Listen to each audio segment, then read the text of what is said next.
Excellences, Mesdames, Messieurs, chers amis du PISAI, bonsoir à tous. Pour ceux qui ne me connaissent pas, je suis le père Diego Sagrio, président du PISAI. Au nom de tous mes collègues, je vous remercie de votre présence à cette 3e conférence publique du PISAI pour l'année académique 2019-2020. Vous le savez, chaque année, le PISAI organise une série de conférences publiques en langue italienne, anglaise ou française sur des questions relatives au monde musulman ou bien sur des questions concernant les relations islamo-chrétiennes. Certains d'entre vous se souviennent peut-être d'une de nos conférences de l'année dernière. C'était aussi au mois de février, il y a un an. La professeure Amel Grami de l'université de la Manouba en Tunisie, dans une conférence intitulée « Femmes et savoir religieux, l'émergence d'une dynamique féminine », nous a parlé de la croissante revendication des femmes musulmanes pour participer de plein droit à la réflexion théologique, religieuse, un domaine qui leur a été traditionnellement refusé. En effet, depuis quelques années, un groupe de théologiennes, sociologues et islamologues musulmanes remet en question un modèle d'interprétation des textes religieux dictés par les hommes. Et ce soir, nous écouterons une voix qui fait partie de cette dynamique féminine au sein du monde musulman dont nous parlait Amel Grami. Naila Tabara nous présentera l'ébauche d'une nouvelle théologie islamique du pluralisme, théologie qui prend en compte l'entièreté du message coranique à propos de la diversité religieuse. Elle montrera aussi comment cette théologie peut être mise en pratique, notamment à travers l'expérience de la Fondation Adiane. Naila Tabara est libanaise, et nous sommes honorés aujourd'hui de la présence de son Excellence l'ambassadeur du Liban près du Saint-Siège. Elle est libanaise, donc théologienne musulmane, docteur en sciences de religion. Et depuis 2006, elle dirige l'Institut de la citoyenneté et de la gestion de la diversité au sein de la Fondation Adiane, dont elle est vice-présidente et cofondatrice.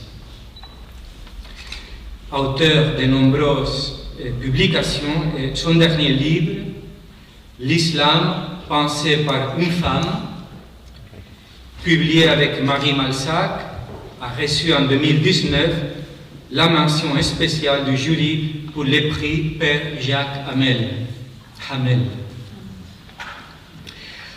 Après cette présentation, nous aurons un moment d'échange avec notre conférencière et la possibilité de lui poser des questions. Chère Naila, c'est un grand plaisir de vous avoir avec nous ce soir et à vous la parole.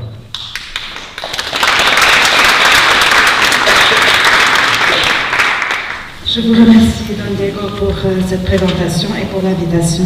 Je suis très heureuse d'être ici parmi vous, 20 ans plus tard, parce qu'il y a 20 ans, je venais ici au PISAI. Je n'étudiais pas ici, mais je passais beaucoup de temps ici, à la bibliothèque,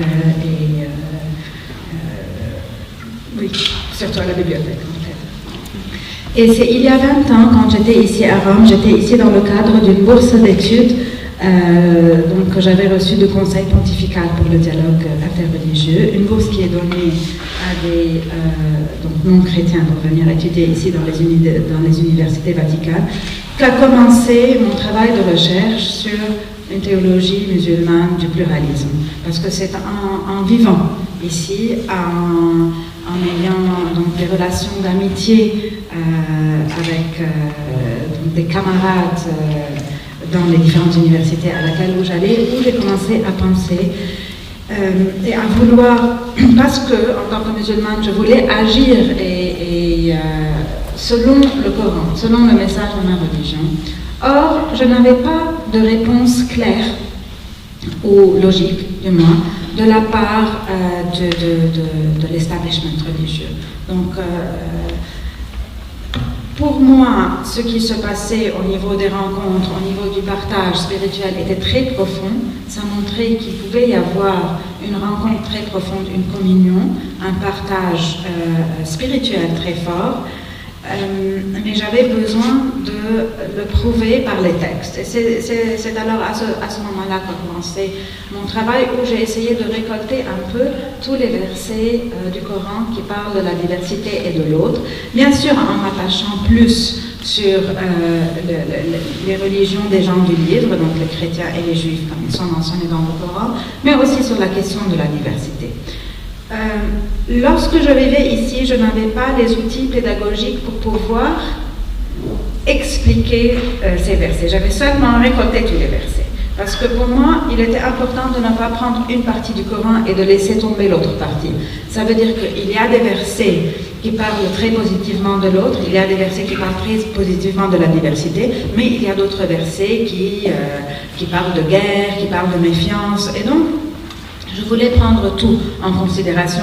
J'ai tout pris, mais je ne savais pas quoi en faire à ce moment-là. C'est plus tard dans mon parcours académique, donc après être rentrée chez moi, que j'ai continué à faire donc des études. Donc j'ai fait mon doctorat en sciences des religions et en parallèle, j'ai un peu étudié les méthodologies d'interprétation du texte, dont l'historico-critique. Mais j'ai aussi, par intérêt personnel, commencé à étudier, ou à lire au moins, les interprétations féministes. Et c'est des interprétations féministes que j'ai pris une clé qui m'a permis de travailler ce travail. La clé des interprétations féministes, bien sûr, comme d'autres penseurs ont appelé, elles appellent à interpréter un sujet en le prenant dans sa totalité dans le texte, et donc de ne pas morceler le texte. Et ça, il y a beaucoup d'autres qui avaient appelé à cela.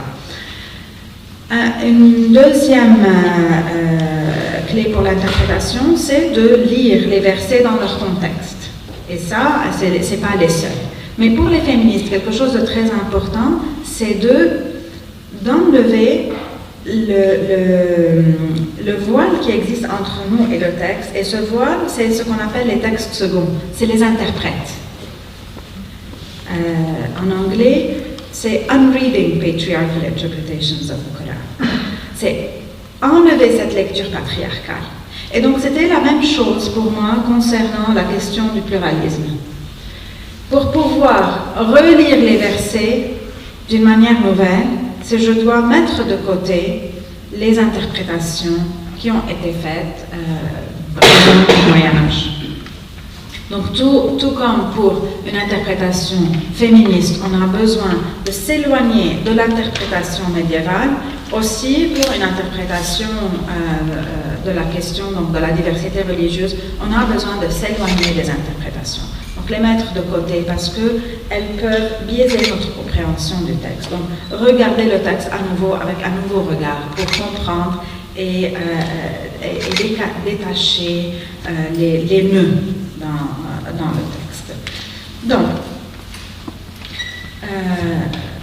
Donc voilà, j'ai déjà dit tout ça. Donc, en travaillant tous ces versets, j'ai remarqué qu'il y avait deux registres dans le Coran lorsqu'on parle de la diversité.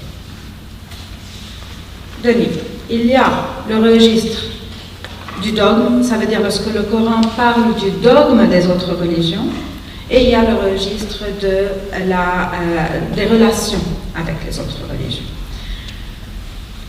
Vous savez tous que le Coran a été révélé sur une période de 23 ans. Nous avons la période mécoise et puis la période médinoise.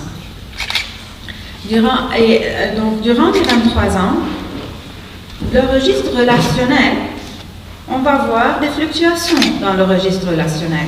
Ça va changer parce que le Coran est en écho à ce que vivaient les premiers musulmans. Mais sur le registre théologique, ou sur le registre qui parle donc du dogme des autres religions, comment le Coran les perçoit, c'est la même chose. On retrouve, le Coran ne change pas de position.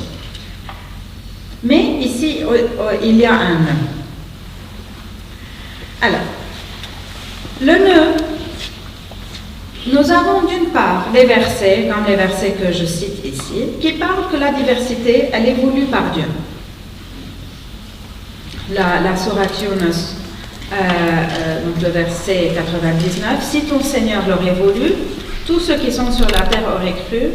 Donc si c'est la volition divine qui fait que les gens croient ou ne croient pas. Al-Baqarah a chacun une orientation vers laquelle il se tourne. Une orientation, c'est son orientation de prière. Ça veut dire que c'est la diversité religieuse qui est reconnue ici et rivalisée dans les bonnes œuvres. Donc il y a cette reconnaissance.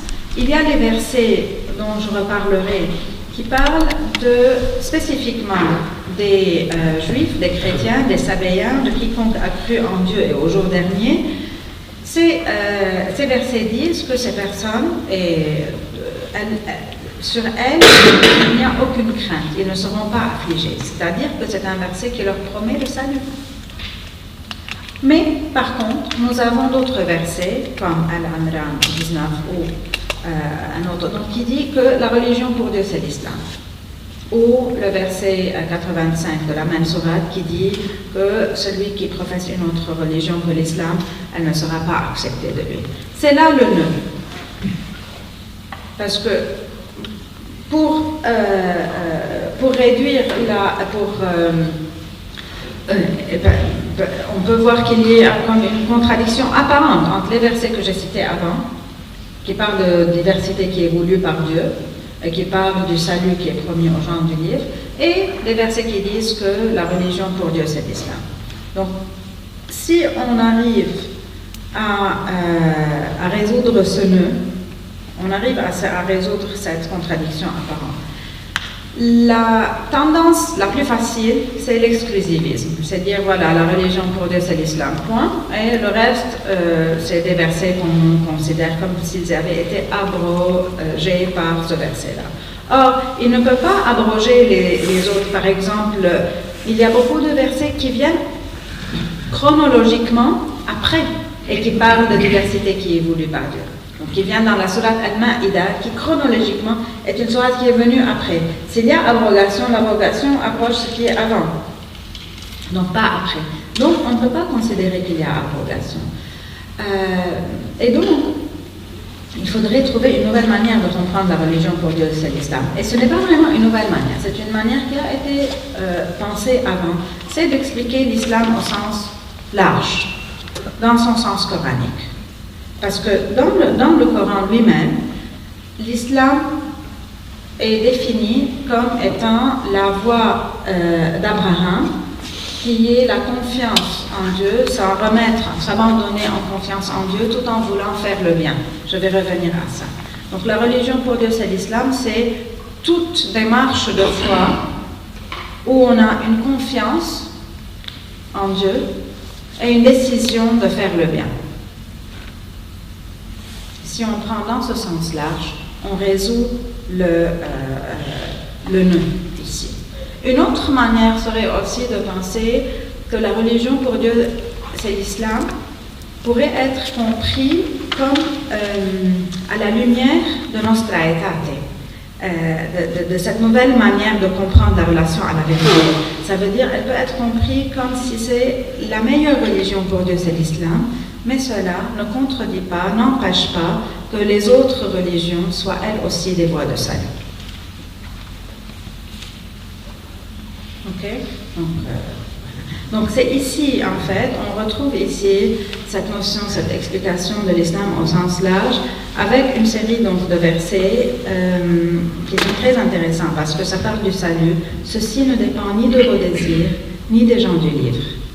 Donc la question du salut n'est pas une question d'étiquette. Et si vous désirez que le salut soit seulement pour les musulmans ou seulement pour les chrétiens, ça ne dépend pas. Et le verset, il est très clair. Et donc, quiconque fait un mal sera rétribué pour cela et ne trouvera en sa faveur hors de Dieu ni allié ni secoureur. Et quiconque, homme ou femme, fait de bonnes œuvres tout en étant croyant, les voilà ceux qui entreront au paradis. plus loin, qui donc professe une religion plus belle que celui qui soumet toute sa personne à Dieu, aslama, c'est dans ce sens l'islam au sens large, se conduit en homme ou en personne de bien, ou veut faire le bien, et suit la religion d'Abraham. Donc c'est un peu cette définition de l'islam au sens large qu'on retrouve ici. Donc, ce qu'on peut retrouver, c'est ce qui est un peu repris à la fin de la sourate Al-Ma'ida, qui est à la fin de la période de la révélation, et qui rappelle que donc, Dieu a révélé. Donc nous avons révélé le livre avec la vérité, confirmant l'écriture qui était avant lui et veillant à sa sauvegarde. Donc il vient continuer les révélations antérieures, veillant à sa sauvegarde. Une autre manière de traduire le verset en arabe dit Muhayminan alayh, pas seulement veillant à sa sauvegarde, et ça peut être dire je parle trop de langue. Oui, donc il vient au-dessus. Et c'est logique. En tant que venant de l'islam, c'est logique parce que c'est dans le Coran qui dit que voilà, tu es venu pour confirmer les livres qui sont avant. Mais quand il y a une contradiction entre le Coran et les livres qui sont avant, c'est le Coran qui l'emporte finalement. Donc, et après, à chacun de vous, nous avons donné une loi et une voie. Donc, un rappel aussi de la diversité qui est voulue par Dieu. Si Dieu l'avait voulu, il aurait fait de vous une seule communauté, mais il a voulu vous éprouver par ce qu'il vous a donné. Surpassez-vous en bonnes actions, ou bien une autre traduction, concurrencez-vous aussi dans les bonnes œuvres. Et ce que j'aime beaucoup, c'est à la fin, c'est à Dieu que tous vous retournerez et il vous éclairera sur l'objet de vos différends. Donc même, ne passez pas trop de temps à avoir des discussions théologiques sur les différences de dogmes. Apprenez-les, comprenez chacun ce qu'il croit, mais ne vous battez pas dessus parce que c'est Dieu qui vous racontera vos différences. Et ici, essayez de vous surpasser dans les bonnes œuvres.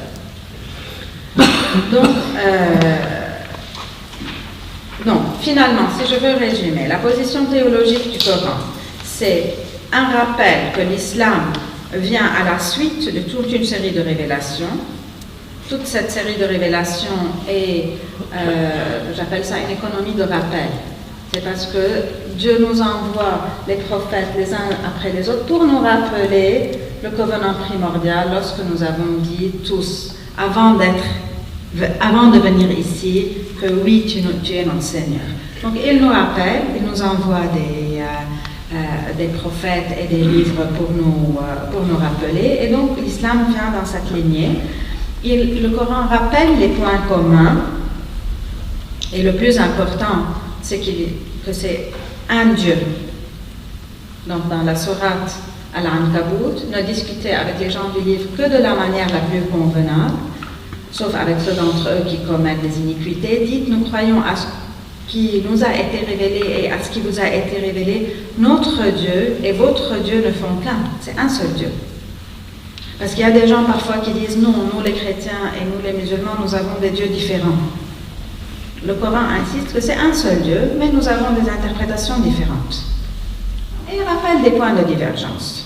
Donc ici, juste permettez-moi de dire que si on regarde tout le texte coranique quand il parle des autres religions, le Coran n'utilise pas le mot de kuffar, infidèle, pour les gens du livre.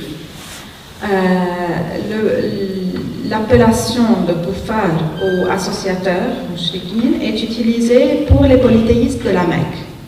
Elle n'est pas utilisée pour les gens du livre. Les gens du livre sont appelés gens du livre, ou bien chrétiens, ou bien Nasara, l'appellation musulmane des chrétiens, Nasara, ou bien juifs, ou bien sabéens. Ils ne sont pas appelés infidèles ou kuffar. Il y a des versets qui disent kafarou dans cette chose. Donc ils ont fait preuve de kufr, ils ont fait preuve d'infidélité dans cette partie du dogme. Mais ne les appelle pas, ne donne pas le titre de kuffar. Vous voyez la différence? Coraniquement, le Coran n'appelle jamais les chrétiens, les juifs, les gens du livre, kuffar. Alors que dans nos livres de fiqh, si, il y a cette appellation, mais elle n'est pas coranique. Pour moi, j'aime insister sur ce point, parce que si on veut avancer aujourd'hui dans les relations interreligieuses, il faut qu'on en finisse avec ces appellations. Donc voilà. Et finalement, je vous avais dit que je voulais revenir à un verset qu'on avait vu ensemble qui promet le salut aux gens du livre. Si vous remarquez, vous avez un verset qui est presque le même et qui est dédoublé. On le trouve dans Al-Baqarah et on le retrouve dans Al-Ma'ida.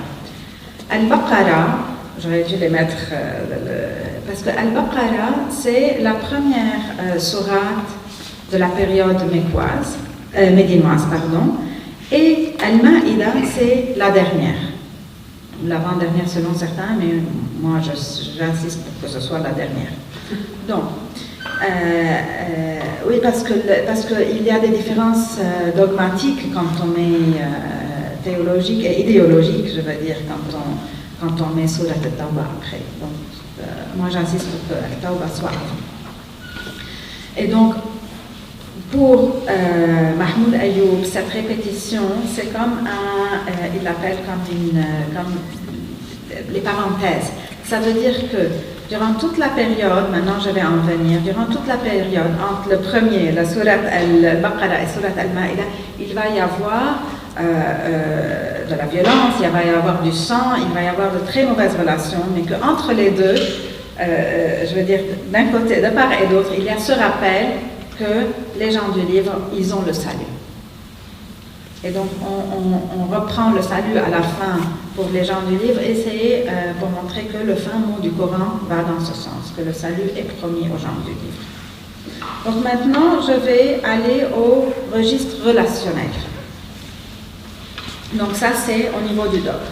Au niveau des relations, il va y avoir bien sûr des changements, comme j'ai dit, durant les 23 ans de révélation coranique. À la période mécoise, le vis-à-vis des musulmans n'est pas les gens du livre. Les premiers musulmans,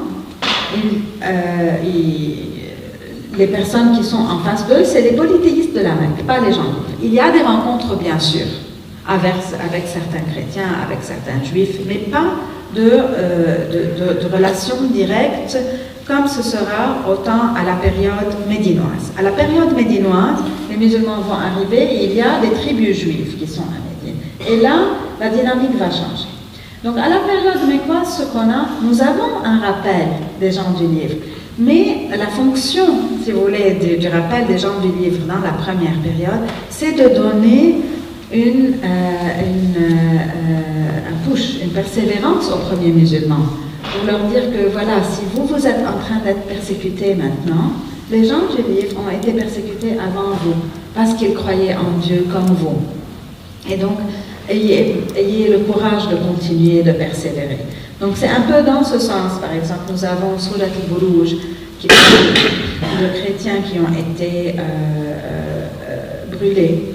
Et le verset les appelle les croyants. Donc le verset dit ce qu'ils infligeaient, regardez ce qu'ils infligeaient aux croyants. Donc les chrétiens sont appelés croyants. Donc ça c'est aussi pour dire qu'ils ne sont pas appelés infidèles. Okay? Il y a des phases dans chaque période. Donc au début de la période mécoise, nous avons ce verset. Puis nous avons au milieu de la période mécoise aussi des versets qui parlent de tous les prophètes et à la fin dit en vérité cette communauté est la vôtre et c'est une communauté unique, comme si les religions des gens du livre et les musulmans font partie d'une seule communauté. Mais le verset continue qu'ils ont fomenté entre eux des scissions. Donc c'est comme s'il y a une communauté unique, mais elle est marquée par des dissensions internes. À la fin de la période mécoise, ici on a quelque chose qui parle de relations ou de discussions directes avec les gens du livre. Ici, c'est de ce verset qui est prise le titre de la lettre, une parole commune, Kalima Sawa, parce qu'il dit ne discutez que de la meilleure façon avec les gens du livre, sauf ceux d'entre eux qui sont injustes, et dites nous croyons en ce qu'on a fait descendre vers vous. Ah, non, pardon, ça c'est la même que j'avais mentionnée avant, excusez-moi. C'est sur Dieu et le même. Pardon. À la période médinoise, ce qu'on va avoir, les premiers musulmans vont arriver à Médine, comme on a dit, ils vont rencontrer les tribus juives. Nous avons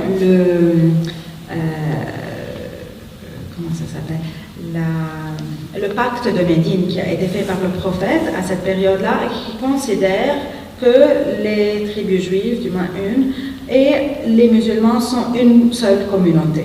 Donc on a toujours ce sentiment d'une seule communauté, mais de plus en plus de scissions internes. On va commencer à voir des versets qui vont nous parler de compétition, comme si nul n'entrera au paradis à moins d'être juif ou chrétien. Donc on va avoir des compétitions sur qui va entrer au paradis.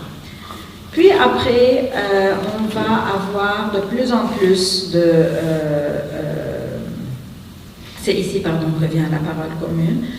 Et donc, il y a toujours un appel au dialogue, venez à une parole commune, mais on voit bien qu'il y a un appel à soit s'unir tous dans une même foi. Probablement, les premiers musulmans étaient en train d'appeler les autres à venir s'unir à eux dans la même foi, puisque ces foi se ressemblent. Et donc, il va y avoir de plus en plus ces dissensions. Et là, on voit, même si tu apportais à ceux qui ont reçu le livre possible, ils ne suivraient pas ta prédla et tu ne suivrais pas la leur. Donc ici, on voit qu'il y a une division de plus en plus, que ça ne va pas marcher. Vous n'allez pas être unis dans une seule communauté de foi. Donc il faut accepter que chacun a sa voix. Et finalement, on va arriver à un moment où il va y avoir les combats. Et les combats, il faut les prendre aussi en considération qu'il s'agit aussi de combats qui ont une portée aussi politique. C'est-à-dire que parmi les tribus juives de Médine, il y avait ceux qui avaient pactisé avec les polythéistes de la Mecque pour encercler les premiers musulmans et en finir avec eux. Et donc, il y a un appel au combat pour qu'ils restent, pour qu'ils continuent à vivre et pour que la religion continue. Donc il va y avoir ce combat. Mais c'est là où je disais tout à l'heure qu'il y a des gens qui idéologiquement aimeraient mettre la sourate 9, la sourate At-Tawbah, à la fin de la chronologie coranique, donc à la fin de la révélation.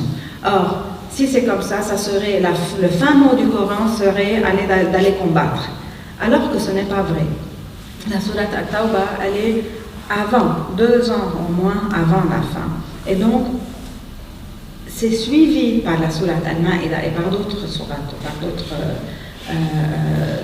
d'autres sourates aussi, et donc qui vont dans un autre sens, pour nous montrer que le fin du mot du Coran n'est pas du tout un appel au combat ou aux relations d'inimitié.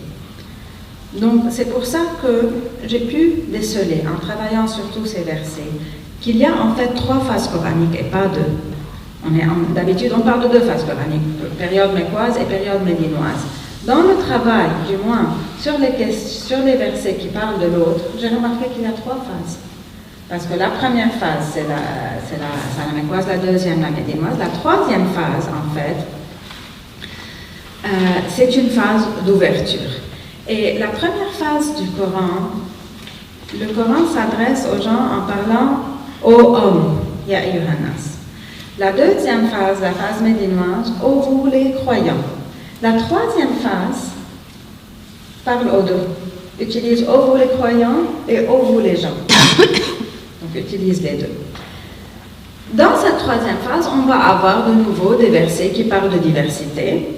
Ou, donc comme par exemple Al-Hajj en bas 34, pour chaque communauté nous avons établi un rituel afin que les hommes invoquent le nom de Dieu sur chaque bête de troupeau. Donc ça rappelle qu'il y a un rituel spécifique pour chaque communauté. Il y a aussi un appel à à s'ouvrir, pas seulement aux gens du livre ici, c'est à tous, surtout à aux polythéistes. Donc Dieu établira peut-être de l'amitié entre vous et ceux d'entre eux que vous considérez comme des ennemis. Donc un passage d'inimitié vers l'amitié.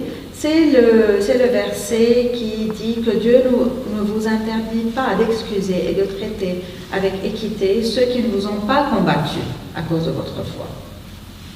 Donc vous pouvez être amis avec eux et Dieu remettra dans votre cœur ces sentiments d'amitié. Donc nous avons donc cette troisième phase, des versets qui vont dans le sens de réconciliation, dans le sens aussi d'accepter la diversité. Le fameux verset qui est utilisé dans toutes les rencontres du dialogue, où il est dit « Ô hommes, nous vous avons créé d'un mâle et d'une femelle, et nous avons constitué en peuple et en tribu pour que vous vous connaissiez mutuellement, les ta'arafu ». Ce verset a été révélé lors de ce qu'on appelle l'ouverture de la Mecque, lors du retour vers la Mecque, lors de la victoire finalement des musulmans, quand ils vont rentrer en vainqueur à la Mecque. Et donc, après les guerres, lorsque les premiers musulmans, lorsqu'il n'y a plus de danger sur les premiers musulmans, il y a tout cet appel à l'ouverture.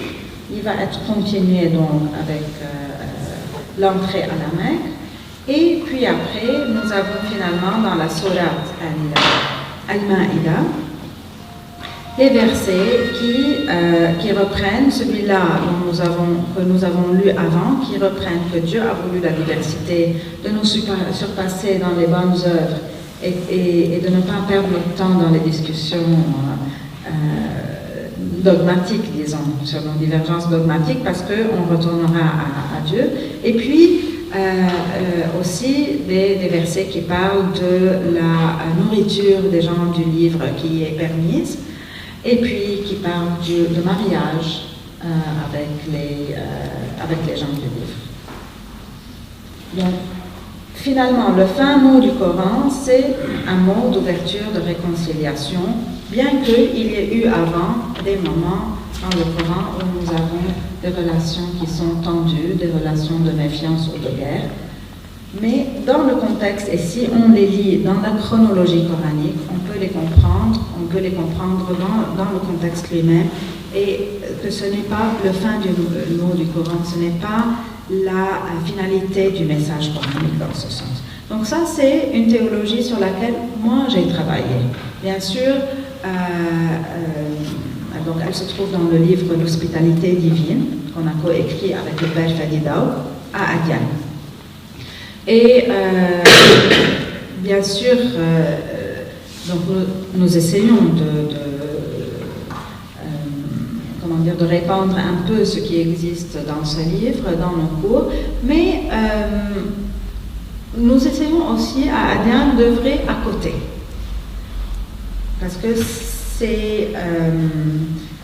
il y a d'autres choses à développer aussi en parallèle à une théologie de la diversité. Donc nous travaillons beaucoup sur ce que nous appelons la citoyenneté inclusive de la diversité, mais nous travaillons aussi sur autre chose que nous appelons la responsabilité sociale des religions. Donc maintenant je vais un peu vous décrire un peu notre travail sur le terrain et puis on arrêtera pour réagir, juste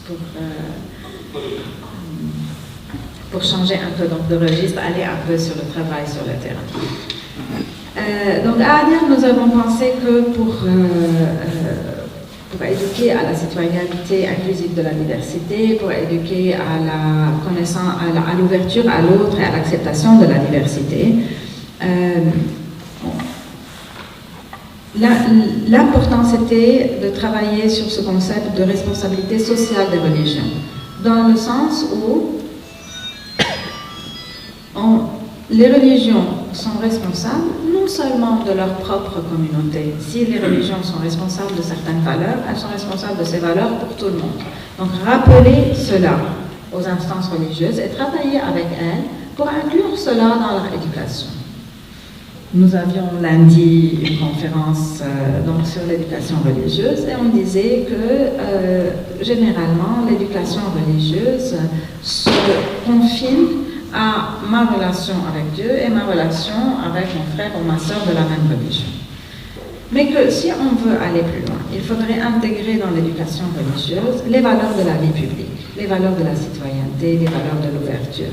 Et c'est ce que nous avons essayé de faire à Indiana avec les différentes instances religieuses. Je ne sais pas si vous pouvez voir les logos ici, mais nous avons travaillé avec le Conseil des églises du Moyen-Orient, avec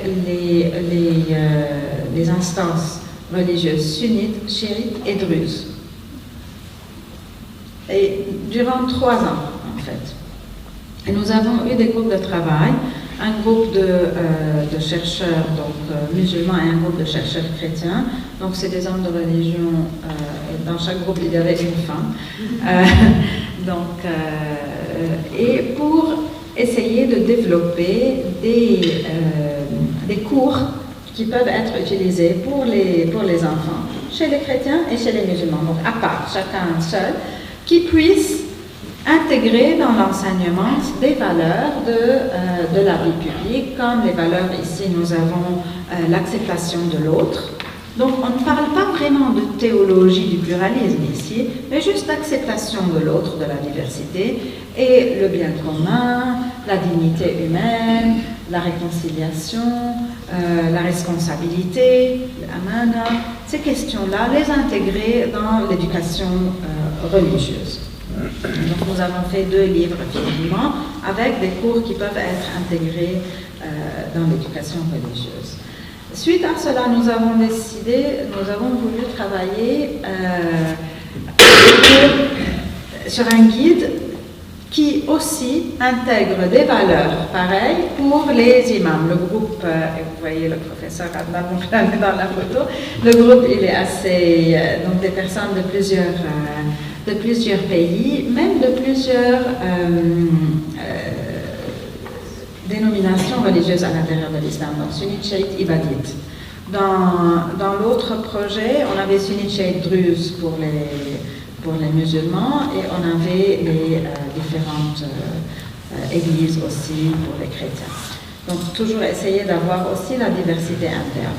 Donc ici, nous avons aussi travaillé sur des valeurs et leur explication à travers donc la religion pour qu'ils soient intégrés dans l'enseignement des imams.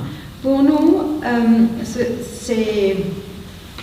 ce qui est important, c'est que durant les dernières années, nous avons eu des déclarations à l'intérieur de l'islam qui sont sorties de grandes instances, telles Al-Azhar et d'autres, qui ont parlé de citoyenneté, qui ont parlé d'égalité, de liberté religieuse, qui ont pour une première fois appelé les chrétiens Masihiyin et pas Nasara, donc utiliser la terminologie que les chrétiens eux-mêmes utilisent et pas une terminologie ancienne musulmane, et donc des textes qui vont dans ce sens-là. Et donc pour nous, c'était ce travail et pour aider que ce qui est maintenant au niveau de texte aille plus au niveau de l'enseignement religieux. Donc bientôt nous aurons un livre qui serait comme un guide qui peut être utilisé par les enseignants pour les imams et les wa'izat ou femmes. Nous avons aussi utilisé ce qu'on appelle les messages en ligne. Alors, nous avons ouvert un site qui s'appelle Ta'adoudiya, ça veut dire pluralisme. Et Ta'adoudiya, pour ceux qui lisent l'arabe ou qui comprennent l'arabe, je vous le conseille. Donc, c'est un site sur lequel il y a des articles qui parlent du pluralisme dans le monde arabe en général et donc toutes les questions qui ont trait au pluralisme. Et sur ce site, nous avons commencé à faire des petits films, dont une série de films qui s'appelle « On peut parler de religion », film en arcadien. Donc les premiers, donc c'est des petits clips de 2 minutes. Mais par exemple, ici, c'est un prêtre et un cheikh, un imam, et il se pose des questions genre, mais il rigole aussi, mais à travers ça, on corrige les idées reçues. Donc le cheikh demande au prêtre, et donc vous les chrétiens, est-ce que vous croyez en 3 dieux, n'est-ce pas? Et le chrétien explique que non, et explique ce que veut dire la Trinité. Vice-versa, on a fait aussi sunnite chiite, donc les sunnites qui demandent aux chiites, vous adorez le bout de terre que vous mettez donc sous votre tête pour la prière, et le chiite qui explique ce que c'est, et vice-versa. Donc c'est un peu une manière de répandre en nous basant sur les images stéréotypées et les lieux communs qui existent déjà chez les gens, et en les prenant un peu à la légère, mais en les expliquant. Donc ça a fait des films qui ont eu beaucoup de dispersion. Nous faisons aussi la formation de jeunes professionnels et imams pour eux-mêmes, pour l'herméneutique, pour eux-mêmes aller dans le sens d'avoir les outils pour eux-mêmes comprendre et réexpliquer le texte religieux. Aujourd'hui, l'explication du texte religieux n'est plus dans les mains des instances religieuses seules. Tout le monde ouvre une page, met quelque chose comme explication. Donc pour nous, il est très important de cheminer aussi avec les jeunes et de leur donner les outils pour pouvoir expliquer d'une manière qui soit en harmonie aussi avec leur conscience et avec les valeurs qu'ils portent. Donc, et cela a vraiment eu beaucoup d'effets. Il y a des personnes qui avant refusaient de parler religion, après cela maintenant parlent tout le temps de religion et répandent une interprétation donc, qui va dans le sens de la citoyenneté, de l'ouverture et de la diversité, parce qu'ils ont cru en leur propre voix. C'est ce qui est important pour nous. Dernière chose qui n'a pas été répandue sur nos sites parce que c'était à la demande donc, du Maroc, nous avons participé à une expérience très très intéressante l'année passée. Le Royaume du Maroc, le ministère des Affaires religieuses, nous a demandé d'aider à l'écriture d'un manuel pour l'enseignement du christianisme aux imams. Et donc c'est la première fois qu'on a un enseignement aux imams et aux wa'izat, donc aux femmes qui étudient l'enseignement islamique. Donc c'est la première fois qu'on a un enseignement sur le christianisme qui est fait par des chrétiens. Il y a eu un groupe au Maroc qui a fait un travail, nous les avons aidés, et puis ils nous ont appelés juste avant la visite du pape au Maroc. Et pour qu'on envoie quelqu'un de notre institut, donc un théologien chrétien, qui puisse aller donner, chrétien arabe, donc, qui puisse aller donner un cours d'une semaine sur le christianisme aux imams et wa'izat. Il y avait 1200. Donc il a un peu négocié avec eux pour qu'il y ait 300, pour qu'ils puissent leur donner le cours. Et voilà donc, c'est des images de ce cours qu'il a donné pendant une semaine. C'était juste avant l'arrivée du pape. Et donc c'est une expérience qui est, je pense, la première dans ce sens. Qu'un chrétien, qu'un théologien chrétien aille dans un institut pour la formation des imams donner un cours sur le christianisme. Et pour lui, l'expérience a été très intéressante, les questions, l'intérêt. Bien sûr, il y a une certaine méfiance au début, mais il y a eu un grand intérêt et de belles discussions qu'il a pu vivre avec eux. Donc je conclurai qu'aujourd'hui, nous avons bien des avancées dans le monde islamique. Pas encore au niveau d'une théologie du pluralisme, mais nous avons un peu les échelons pour cette théologie du pluralisme. Nous avons beaucoup plus d'avancées dans le sens de la liberté de religion. Il y a plus de compréhension dans ce sens-là. Nous travaillons plus avec beaucoup d'instances dans la région sur ces questions-là. Je pense que nous devons pousser aussi à ce que nous ayons deux thèmes qui soient avancés plus dans les déclarations qui vont venir. Le pluralisme lui-même, clairement, et les droits de la femme et le féminisme. Parce que jusqu'à maintenant, on n'a pas encore de textes vraiment qui viennent des instances traditionnelles musulmanes sur les droits de la femme. Je vous remercie.